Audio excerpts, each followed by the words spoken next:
Welcome to our discussion on rounding and adding whole numbers. These are the objectives for this video. We'll start off with reminding ourselves of what whole numbers are.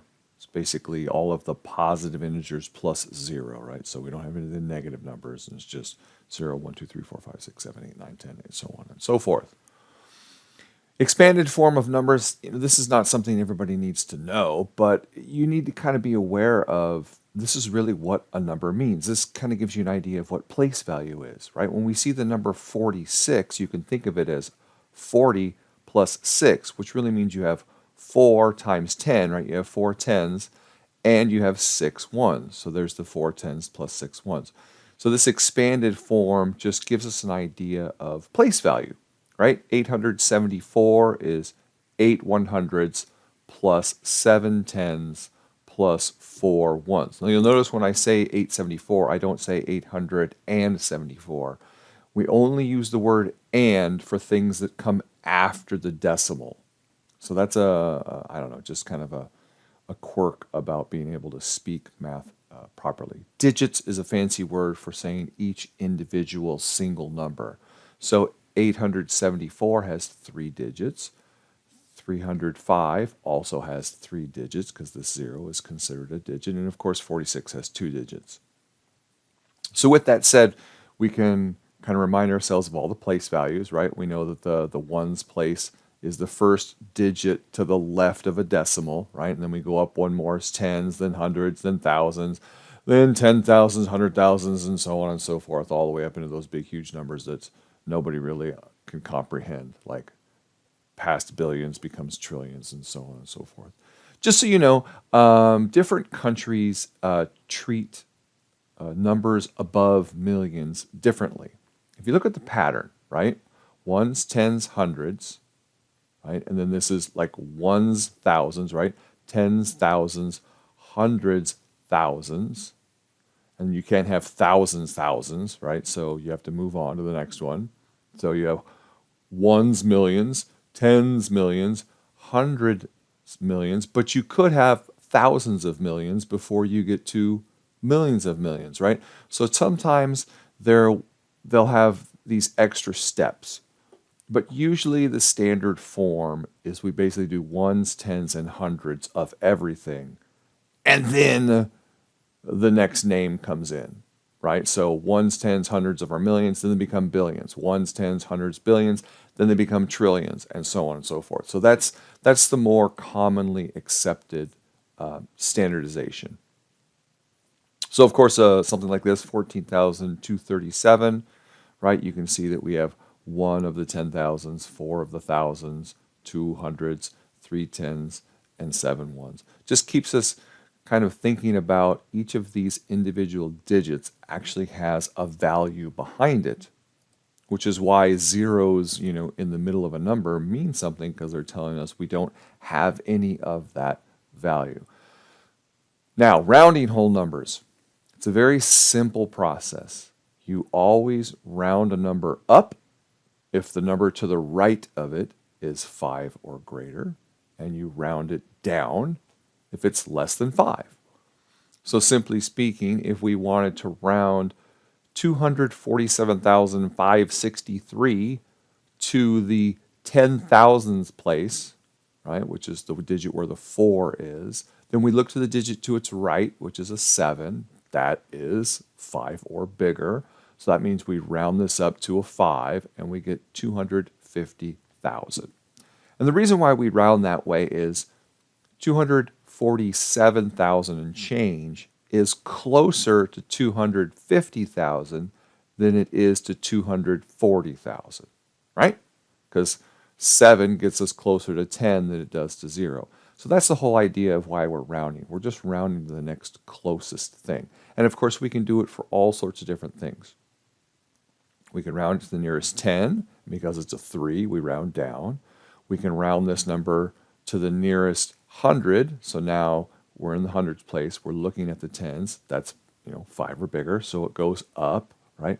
And so on and so forth. You'll notice that when we're rounding these, we go back to the original number. We're not rounding on top of rounding on top of rounding. That's a bad thing. You never want to do multiple roundings. Okay, addition of whole numbers. is a very simple process, sometimes called a sum. Adding one-digit numbers can seem like it's very simple. You've done this a million times, right? But it's really important because everything builds off of that. Because adding two-digit numbers, three-digit numbers, and so on and so forth, you're basically still just adding up digits as you go. Now, I know we all have technology at our fingertips. We've got calculators on our phones and all the fancy stuff that can do all this math for us. And by all means, if you have technology and you know how to use it, then absolutely use it. It's a tool like anything else. But it's really easy to get over-reliant on technology and mistype something into a calculator and get an answer that's terribly wrong and not know that it's wrong because we've lost all sense of scale of numbers. We do everything with technology so much that we forget how much these numbers really are, what's their scale, what's their weight, how big are they, and when I add two of them together, or three or four, how big roughly should the result be? And that gets us to the idea of being able to estimate. If you can estimate, then you can catch your mistakes. So anytime you're using technology, and really anytime you're doing math in general, even if you're doing it by hand, you should always first estimate your answer. Know roughly where your answer should be. So if we're adding that 31 hours plus 48 hours from the previous, we can go, well, let's just round these things to make them easier. 31 would round down to 30. 48 would round up to 50. We know our answer should be somewhere close to 80. So if we get an answer that's way different from that, we know we've messed something up. We've typed something into our calculator wrong. Or maybe we've got our calculator set on an improper setting, or whatever the thing could be. So here's what we call the guess and check method. It really should just be the estimation method, but that's what we're doing. First you estimate it, i.e. you guess what it should be roughly, but it's more of an educated guess. You're not just pulling numbers out of a hat. Then you work the problem carefully, whether by hand or with technology, and then you check to make sure that your answer is close to the estimate. They're not going to be exactly the same, but they should be close, right? You shouldn't estimate the answer as 80 and get an answer of 12 or 300. It needs to be close. So for instance, of course, I know we all know that 31 plus 48 is simply just 79, which is very close to 80. So here's another example. 27 plus 58, we're going to round and do 30 plus 60, which tells us our answer should be close to 90. Now we're going to add it by hand. In this case, you line them up, right? You stack them vertically, so you can go 7 plus 8, which is 15, and we carry that 1 up here.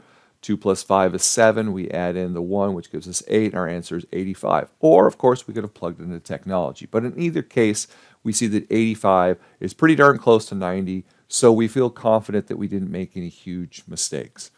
When we start doing this with larger numbers or more than two numbers, it really becomes important. Obviously, we would want to do this addition with some sort of technology. But before we slap everything into our calculator and get an answer, because it would be really easy to get a wrong answer by just clicking, the wrong number somewhere, you should estimate.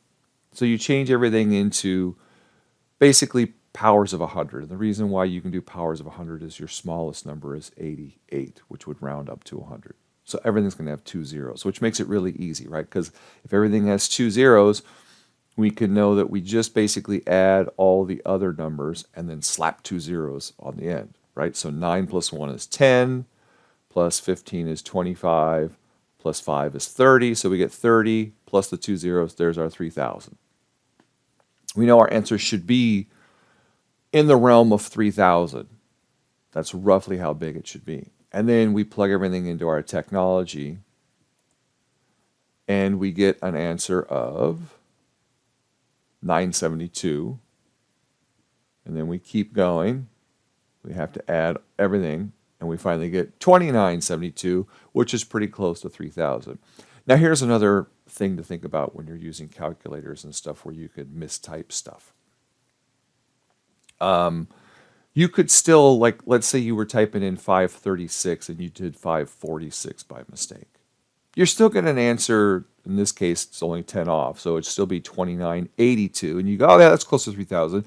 And you wouldn't catch your mistake at all. So some things that can help you catch those kinds of mistakes is you could at least add up all of the ones digits and see what that answer is, right? 8 plus 5 plus 3, so that's 8 plus 8 is 16, plus 6 is 22.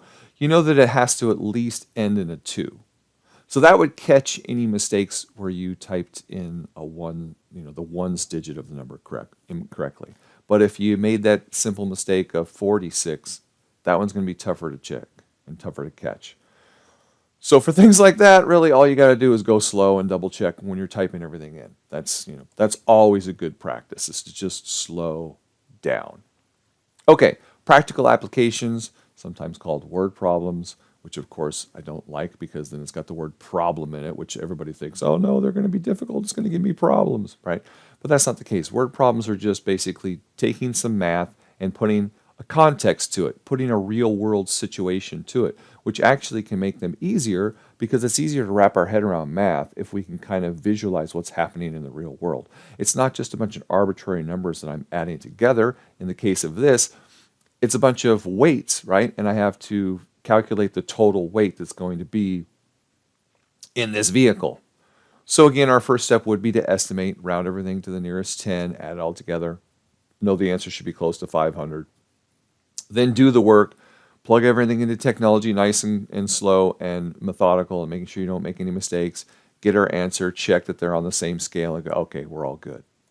The last thing to think about are units of measure. And these are really important in trades and applications because we need to know what we have, right? We don't just, in the previous one, we didn't just have 504. We had 504 pounds. That was our unit of measure, right?